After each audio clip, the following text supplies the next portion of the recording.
하나님, 주의 말씀을 삼가 듣고자 합니다. 성령께서 감화 감동하시옵소서. 진리의 말씀을 알아듣게 하옵소서. 보아야 할 걸 보게 하시고 진정 깨달아야 할 걸 깨닫게 하옵소서. 진리가 우리의 속사람 안으로 온전히 녹아들게 하시고 신비에 새겨지게 하옵소서. 그리고 이 말씀이 오늘 우리 삶을 걸어갈 때 길이 되게 하옵소서. 오늘 이 말씀이 이 하루를 걸어갈 때 하나님의 뜻을 우리에게 알리는 등대가 되게 하옵소서. 그래서 우리의 삶을 하나님께서 돌보시듯 우리 또한 주님을 사랑함으로 이 하루 주님의 뜻을 받들어 하나님의 나라로 이 말씀을 따라 걷게 하옵소서. 의지하오며 예수님 이름으로 기도합니다. 아멘. 오늘은 로마서 4장에서 7장 말씀 함께 읽습니다. 로마서는 바울의 교육용 서신 중에 한 권이고 신앙의 기초에 대한 이야기입니다. 복음. 그리고 이걸 제대로 배워놔야 그 다음에 에베소서라든지 골로새서 그 다음 교육 과정으로 이어질 수 있습니다.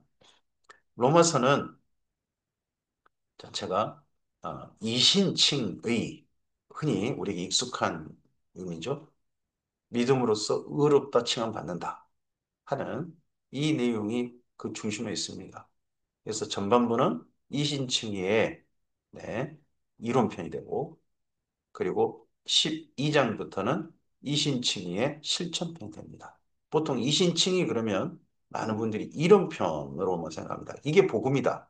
거기도 복음이죠. 그러나 복음의 바울이 말하는 로마서의 이신칭의의 복음은 전반부 이론편과 후반부 실천편까지 이신칭의의 복음이다 하고 제대로 읽으셔야 됩니다.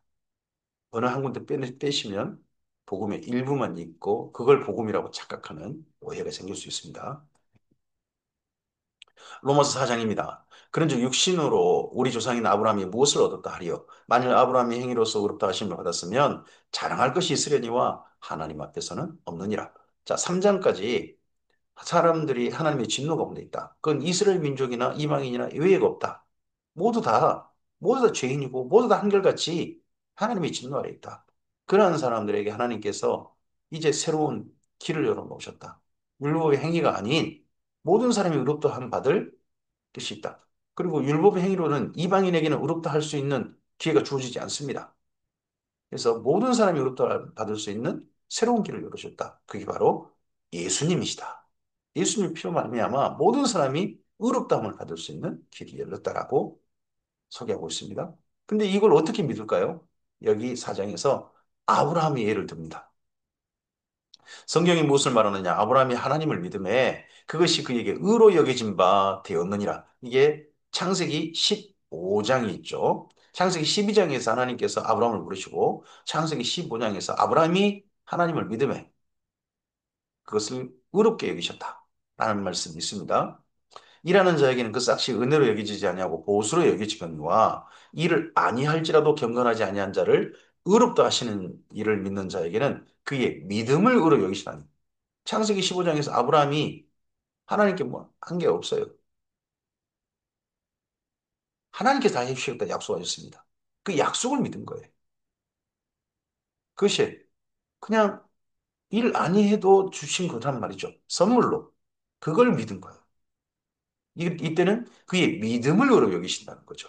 행위를 의의 조건으로 삼으신 게 아니라 그의 믿음을 의로 여기신다. 일한 것이 없이 하나님께 의로 여기심을 받는 사람의 복에 대하여 다윗이 말한 바, 또 이것을 다윗으로 또 이어갑니다. 불법이 사함을 받고 죄가 가려짐을 받는 사람들은 복이 있고, 주께서 그 죄를 인정하지 아니하실 사람은 복이 있도다 함과 같으니라. 네, 다윗이 하나님 앞에 큰 죄를 지었어요. 우리의 아내 바스바를 범하고, 우리아와 우리아를 청부살인하는 바람에 우리아와 용사들이 죽임당해 했습니다.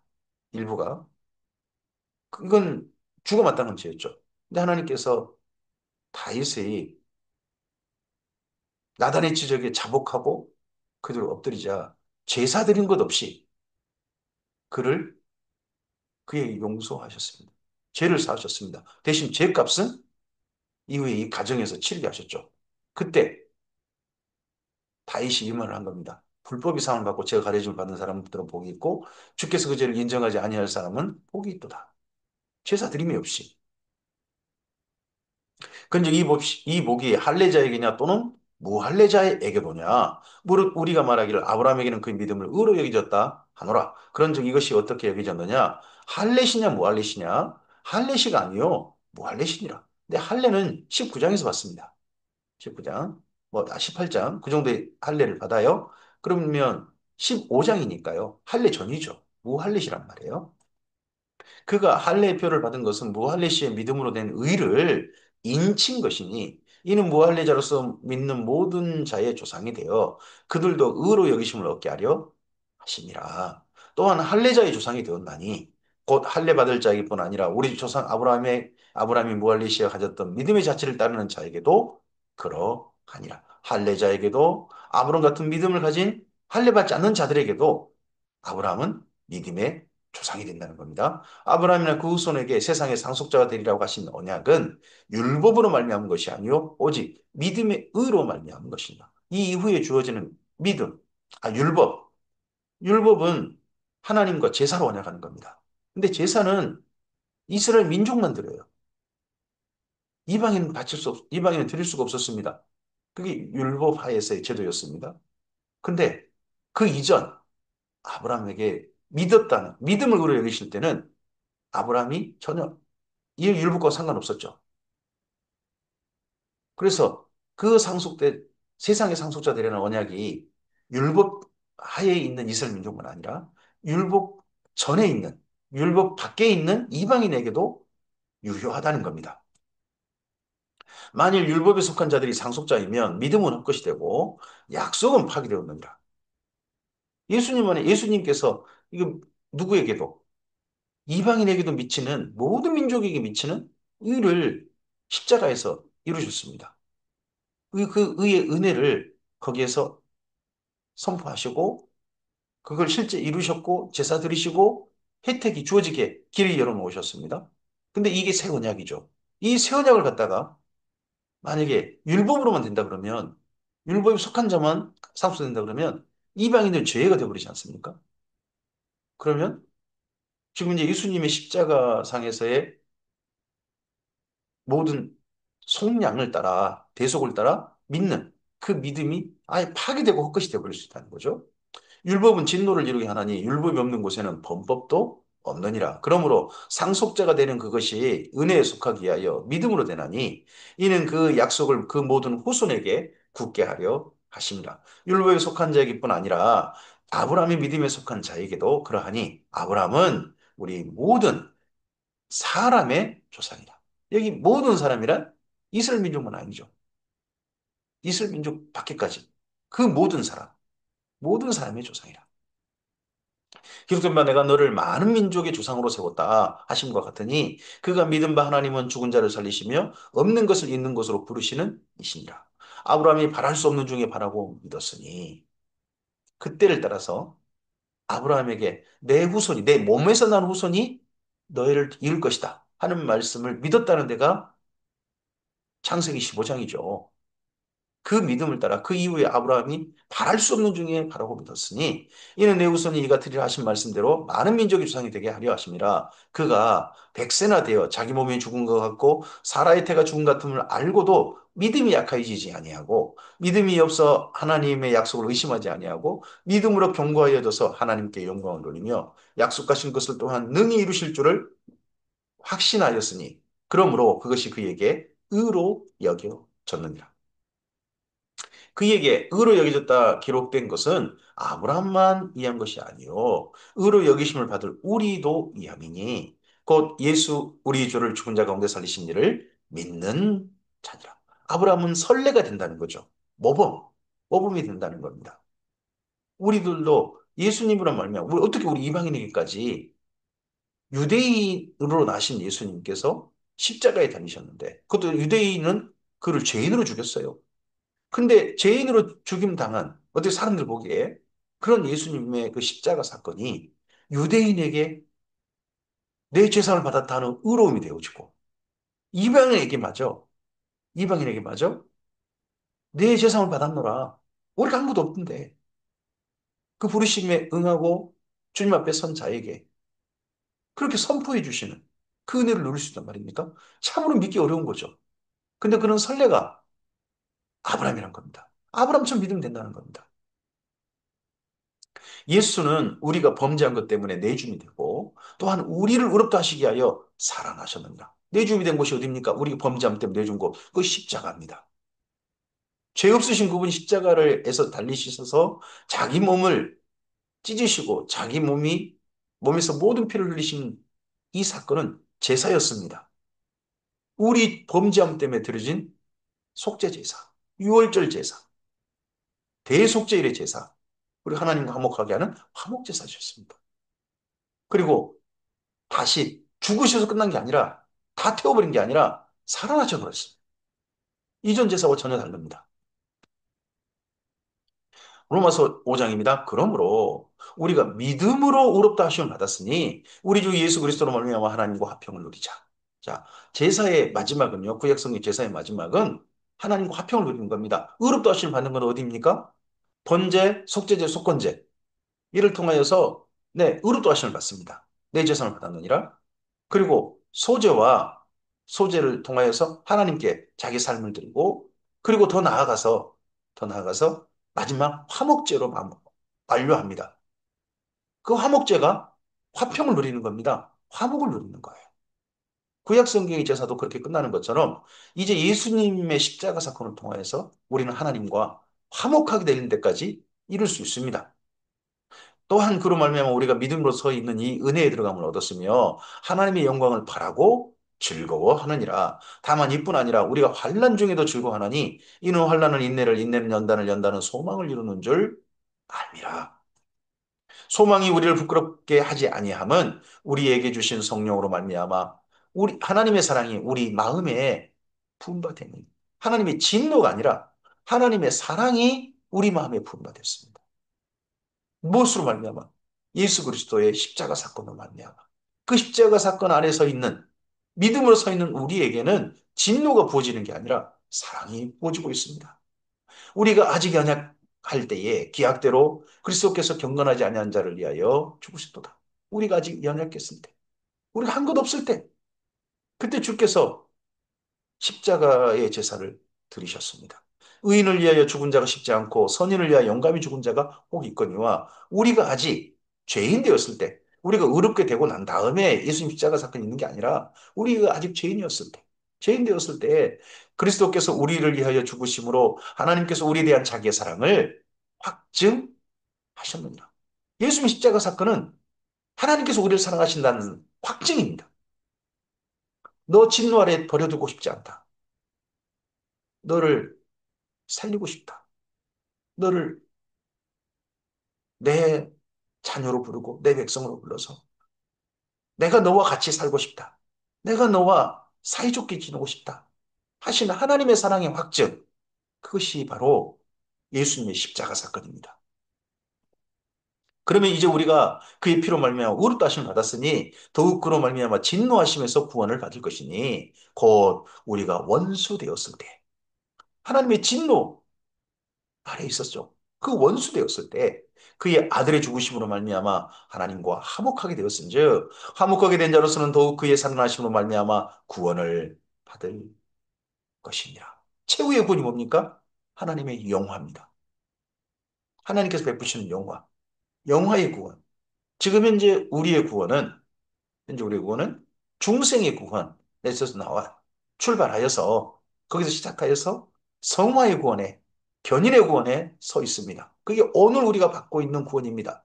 그리고 마침내 그런 하나님과 화목하게 지내는 오늘 우리의 삶을 그 영생의 삶을 오늘 누리다가 주께서 베푸시는 주님 앞에 예수님과 같은 영화의 몸을 가지고 주 앞에 서게 되는 영화의 구원, 신령한 몸을 가지게 되는 그 몸으로서 주 앞에 서게 되는, 아버지 앞에 서게 되는 그 영화의 구원에까지 이르게 될 겁니다. 구원을 받을 것이라 하는 마지막 10절의 그 구원은 최후의 목적지 구원을 말한 겁니다.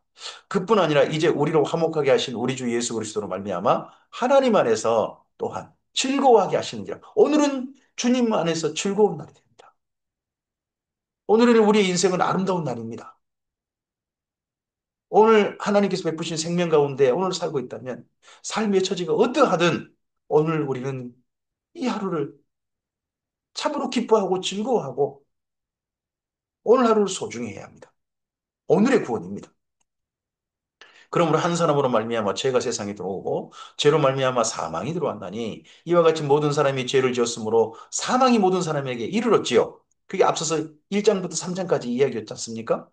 죄가 율법이 있기도 전에 세상에 있었으나 율법이 없었을 때에는 죄를 죄로 여기지 아니하냐. 물론 일부는 그러합니다. 사람들이 일부는 죄로 여기지 않았습니다. 우리가 전에 일요일을 지낼 때, 일요일을 살 때, 그때 일요일을 내 마음대로 쓰는 거에 대해서 죄책감을 느꼈습니까? 아닙니다. 예수님을 근데 만났습니다. 예수님을 만나고 난 다음에 일요일 주일로 바뀌었습니다. 그러자 주일을 이제 내 마음대로 쓰는 거에 대해서는 우리는 양심의 가책을 느낍니다. 주님께 예배드려야지. 그리고 하루하루를 살 때 내 욕심을 따라 살았던 게 이전엔 당연했습니다. 죄로 여기지 않았습니다. 근데 이제는 내 삶 속에서 나만 이해하다 보면 아, 이게 큰 죄구나 하고 느끼게 됩니다. 죄를 죄로 여기지 않았는데 근데 그것도 죄였습니다. 근데 이제 죄가 죄인 줄 발견하게 된 거죠. 그 율법의 큰 역할입니다. 그러므로 아담부터 모세까지 아담의 범죄와 같은 죄를 짓지 않는 자들까지도 사망이 왕노릇하였나니 아담은 오실 자의 모형이라. 그러나 이 은사는 그 범죄와 같지 아니하나니 곧 한 사람의 범죄로 인하여 많은 사람이 죽었은즉 아담과 하와의 범죄 그로 말미암아 모든 사람이 사망 아래 처하게 됐죠. 죄 아래에서 더욱 하나님의 은혜와 또한 한 사람 예수 그리스도의 은혜로 말미암은 선물은 모든 사람에게 넘쳤는 거예요. 아담으로 말미암아 모든 사람에게 죄라고 하는 결과가 숙명으로 주어졌습니다. 근데 예수님으로 말미암아요. 모든 사람이 그 이 땅의 죽음 그 다음에 영생이라는 하나님의 정하심, 하나님의 예정으로 우리를 이끄십니다. 이게 넘치는 선물인 거죠. 또 이 선물은 범죄한 한 사람으로 말미암은 것 같지 아니하니 심판을 한 사람으로 말미암아 정죄에 이르렀으나 은사는 많은 범죄로 말미암아 의롭다 하심의 이름이니라. 우리는 예수님 안에서 우리가 제사 드린 것 없이 그분의 십자가 아래 서고 그분을 그 십자가 아래에서 그분의 제사를 나의 제사로 받아들이고 주 앞에 주님 안에 거함으로 의롭다 하심에 우리가 이르게 됩니다. 하나님께서 의롭다 하시는 겁니다. 사람의 선포도 아닙니다. 하나님께서 의롭다. 너 재산 받았다.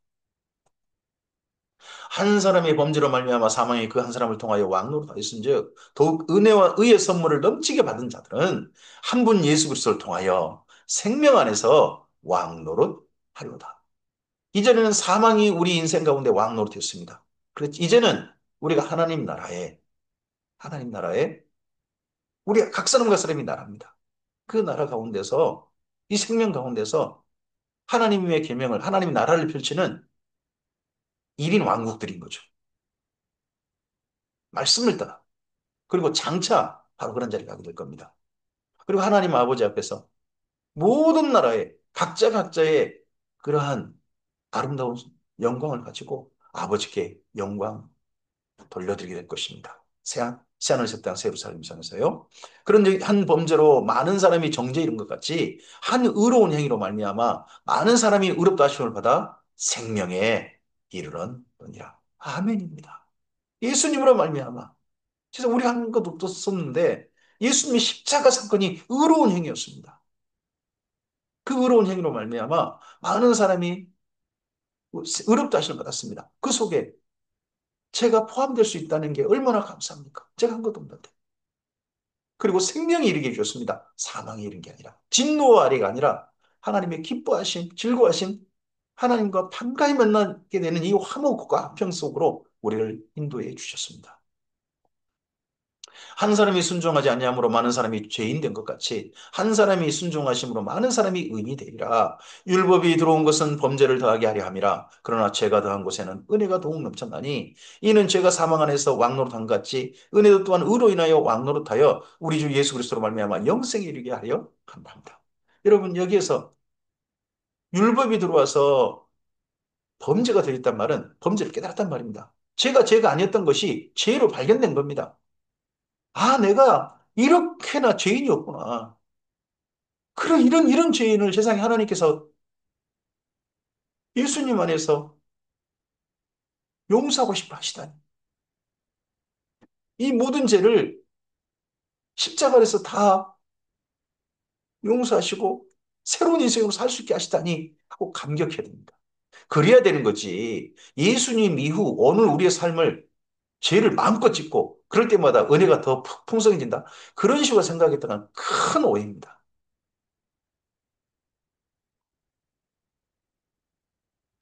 로마서 6장입니다. 그런즉 우리가 무슨 말을 하리요?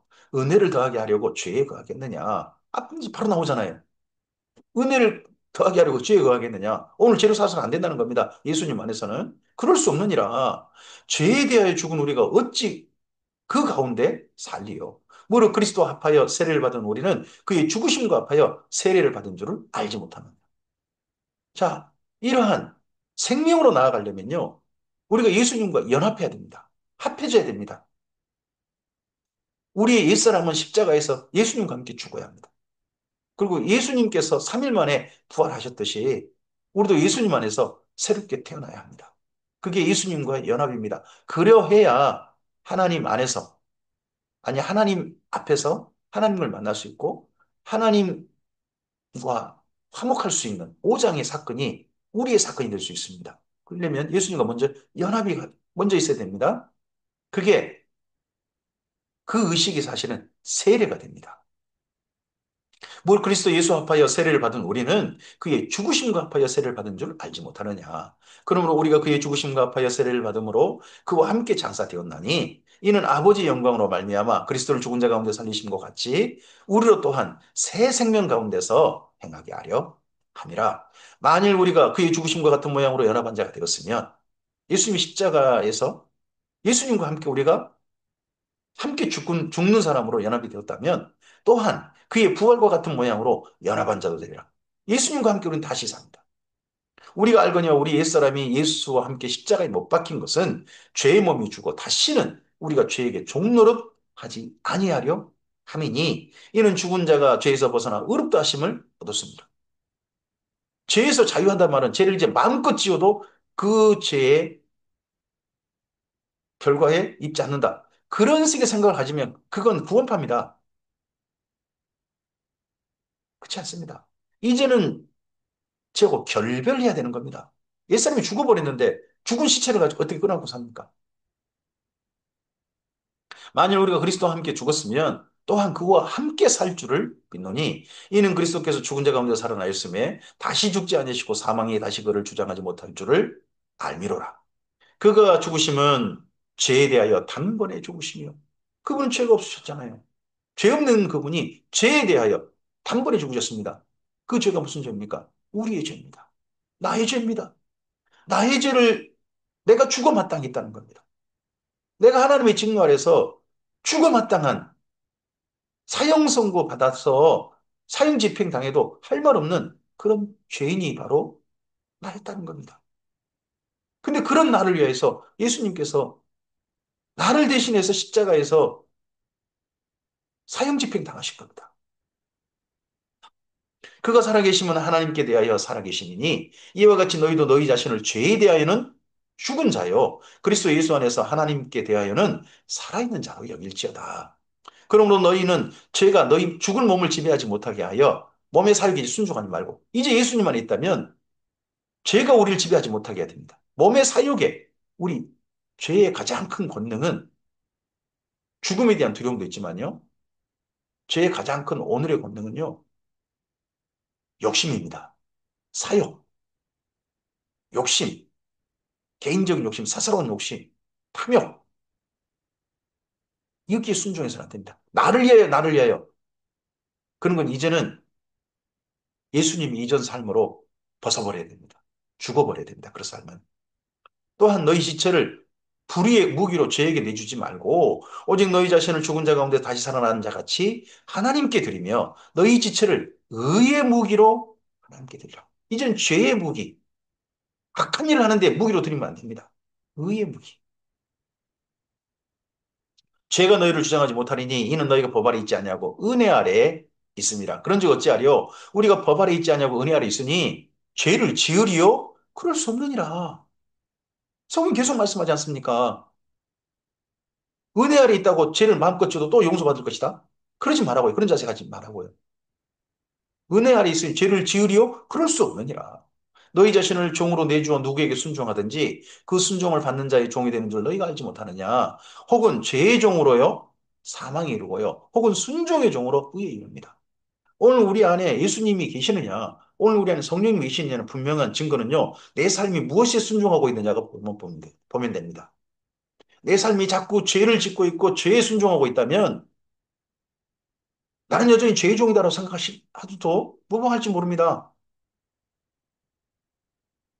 하나님께, 예수님께, 주의 말씀에 순종함으로써 의에, 이제 우리가 의 아래 있음을, 그리고 마지막 의, 결국 우리가 이루어야 될 의는요, 하나님께서 최후의 심판대에서 너는 의롭다, 너는 무죄하다 하는 선고를 받는 겁니다. 그 의에까지 우리가 이르러야 됩니다. 그 전까지 우리의 삶은 순종의 삶으로 오늘을 걷는 겁니다. 그게 성하고 그게 견인입니다. 하나님께 감사하리로다. 너희가 본래 죄의 종이더니 너희에게 전하여 준 바 교훈의 본을 마음으로 순종하여 죄로부터 해방되어 의에게 종이 되었느니라. 이제는 너희 육신이 약함으로 내가 사람의 예대로 말하노니 전에 너희가 너희 지체를 부정과 불법에 내주어 불법에 이른 것 같이 이것이 전혀 죄로 여기지도 않았고 이걸 당연하게 살았어요. 근데 그런 것 같이 이제는 전에 그랬죠. 근데 이제는 너희 지체를 의에게 종으로 내주어 우리의 삶이 거룩함에 이르라. 거룩함에 이르라. 그게 오늘의 삶의 중요한 길이어야 됩니다. 이게 성화의 삶이고 견인의 삶입니다. 너희가 죄의 종이 되었을 때는 의에 대하여 자유로웠느니라. 너희가 그때 무슨 열매를 얻었느냐? 이제는 너희가 그 일을 부끄러워하나니 이는 그 마지막이 사망임이라. 그러나 이제는 너희가 죄로부터 해방되고 하나님께 종이 되어 거룩함에 이르는 열매를 맺었으니 그 마지막은 영생이라. 우리는 길을 바꿨습니다. 사망을 향해 갔던 그 길을 내가 살았던 당연한 인생의 길로 걸어갔었습니다. 근데 예수님으로 말미암아 하나님의 초대하심, 하나님의 부르심으로 말미암아 우리의 길이 경로가 수정됐습니다. 생명을 향해 나가는 길로 십자가로 말미암아 우리의 길이 수정이 되었습니다. 길이 바뀌었어요. 그 사건을 우리는 회개라고 하지 않습니까? 회개. 죄의 삭은 사망이요 하나님의 은사는 그리스도 예수 우리 주 안에 있는 영생입니다. 로마서 7장입니다. 형제들아 내가 법 아는 자들에게 말하노니 너희는 그 법이 사람이 살 동안만 그를 주관하는 줄 알지 못하느냐. 남편 있는 여인이 그 남편 생전에는 법으로 그에게 매인받으나 만일 그 남편이 죽으면 남편의 법에서 벗어나느니라. 그러므로 만일 그 남편 생전에 다른 남자에게 가면 음녀라. 그러나 만일 남편이 죽으면 그 법에서 자유롭게 되나니 다른 남자에게 갈지라도 음녀가 되지 아니하느냐. 지금 로마서 7장에서 갑자기 결혼 관계로 이야기합니다. 근데 이 결혼 관계 이야기가 누구 이야기냐? 나하고 죄 사이 이야기입니다. 나하고 예수님 사이 이야기가 아니라 내가 예수님하고 합하려고 봤더니 이미 내 안에 나하고 연합하고 있는 다른 존재가 있더라는 겁니다. 죄를 아예 인격화해 버립니다. 죄라는 인격체하고 내가 둘이 합하여 한 몸이 돼 있더라는 겁니다. 부부처럼. 그럼 둘 중 한 사람이 어떤 이혼 결격 사유가 있거나 또는 사망했거나 그러지 않고는 이게 이혼이 안 된다는 겁니다. 결별되지 않는다는 겁니다. 그러므로 너희 행제들아 너희도 그리스도의 몸으로 말미암아 율법에 대하여 죽임을 당하였으니 이는 다른 이 곧 죽은 자 가운데 살아나신 이에게 가서 우리가 하나님을 위하여 열매를 맺게 하려 함이라. 그래서 우리 방법이 뭡니까? 죄하고 헤어지는 방법이 내가 죽는 겁니다. 죄는 안 죽어요. 그러니까 내가 죽는 겁니다. 그게 어디예요? 그게 십자가입니다. 십자가에서 우리가 죽어버리는 겁니다. 죽어야만 이 죄하고 부부 사이, 세상의 부부 사이였던 그런 사이에서 벗어날 수 있다는 겁니다. 우리가 육신에 있을 때는 율법으로 말미암은 죄의 정욕이 우리 지체 중에 역사하여 우리로 사망을 위하여 열매를 맺게 하였더니 이제는 너희가 얽매였던 것에 대하여 죽었으므로 죽어버렸어요 우리는요. 율법에서 벗어났으니 그러므로 우리가 영의 새로운 것으로 섬길 것이요 율법의 조문에 묵은 것으로 아니할지라. 이제 우리는 성령님 안에서 새로운 새 언약 아래서 우리의 삶을 살게 됩니다. 새 언약 아래서 하나님께 나아가는 방법이 완전히 바뀌었습니다. 구약의 제사, 그건 이제 폐지됐습니다. 예수님의 십자가 사건이 영단번의 제사가 되어져서 그 아래에서 하나님께 나아갑니다. 그리고 하나님 안에서 여전히 우리를 향하신 소원은 동일합니다. 하나님의 소유가 되어주고, 하나님의 제사장 나라가 되어주고, 하나님의 거룩한 백성이 되는 것. 그러기 위해서 이 땅 가운데서 사랑하며 사는 것. 그 삶은 달라지지 않습니다. 윤리의 삶은 영의 새로운 것으로도 동일하게 섬기게 됩니다.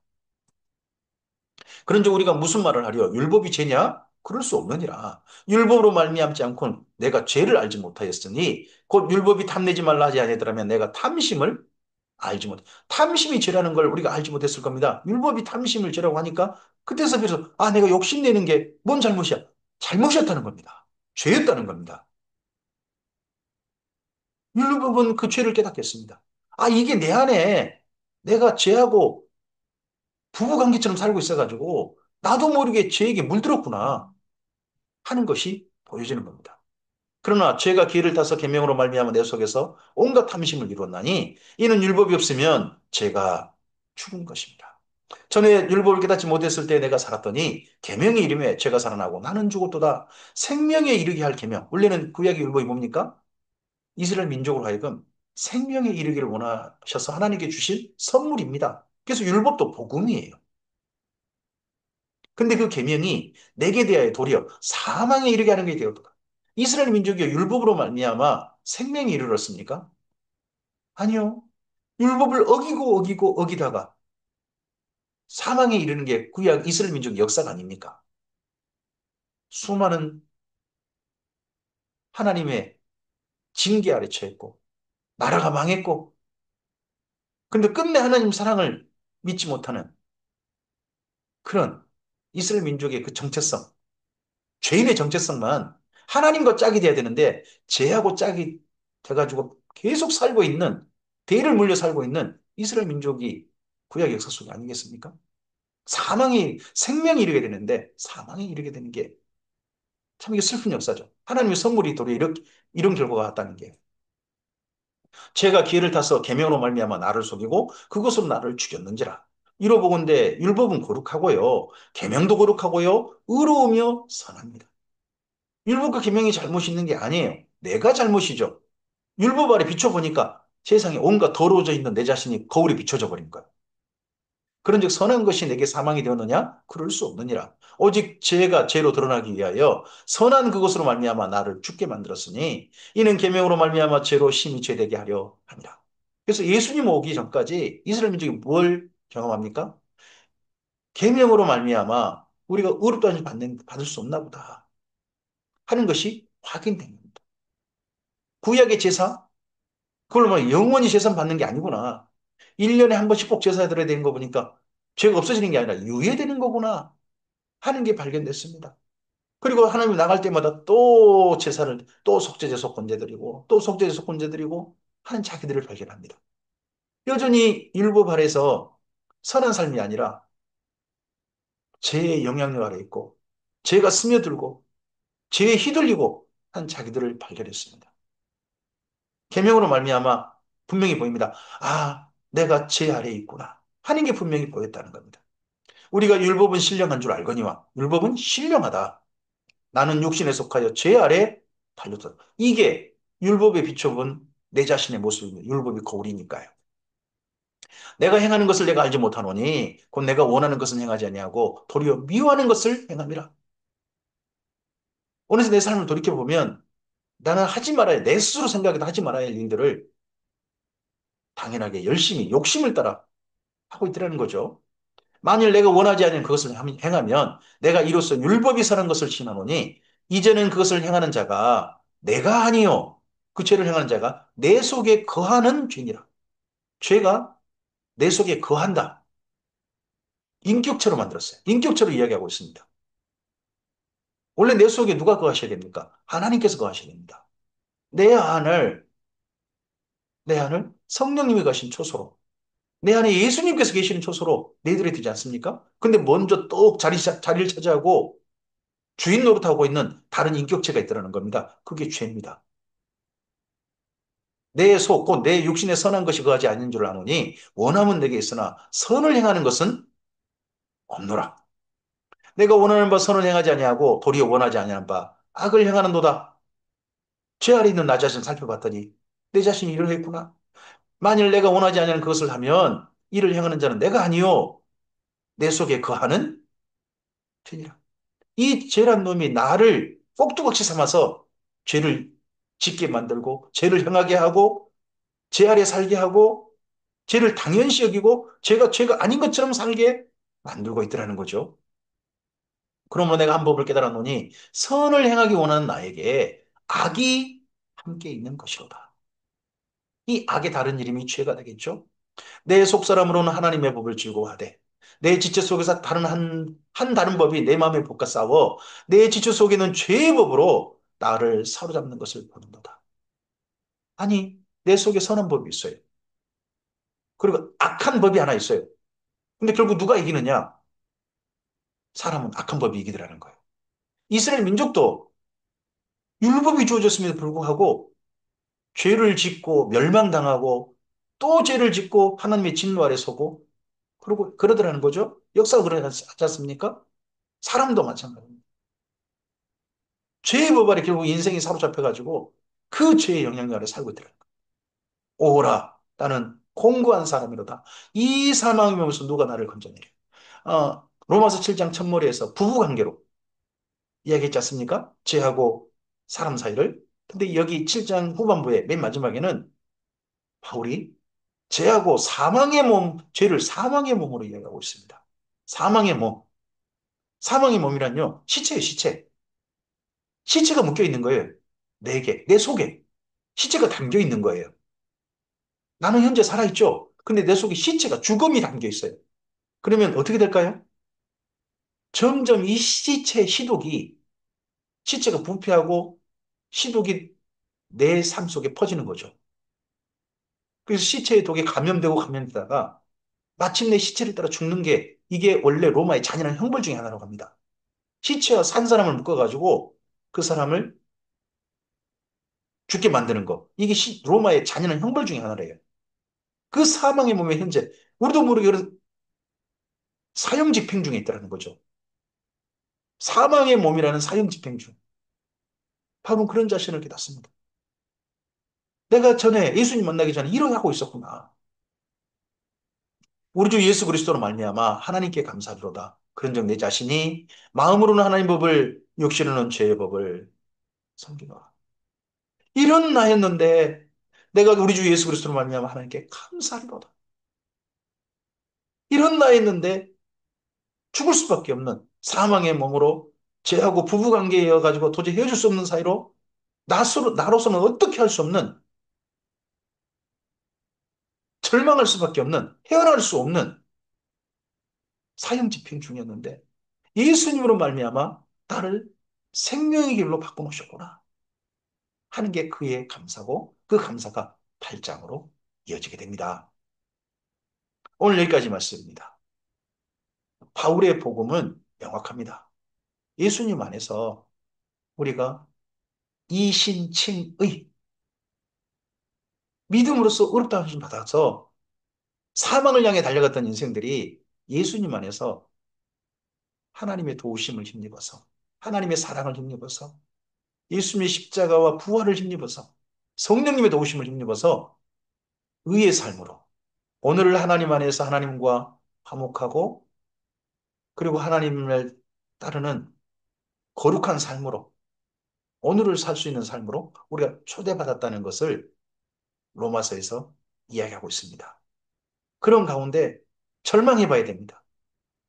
내가 어떤 사람이었는지, 죄로 말미암아 내가 예수님 만나기 전에 어떤 인생을 살고 있었는지 로마서 7장을 통해서 분명하게 우리가 인식해야 됩니다.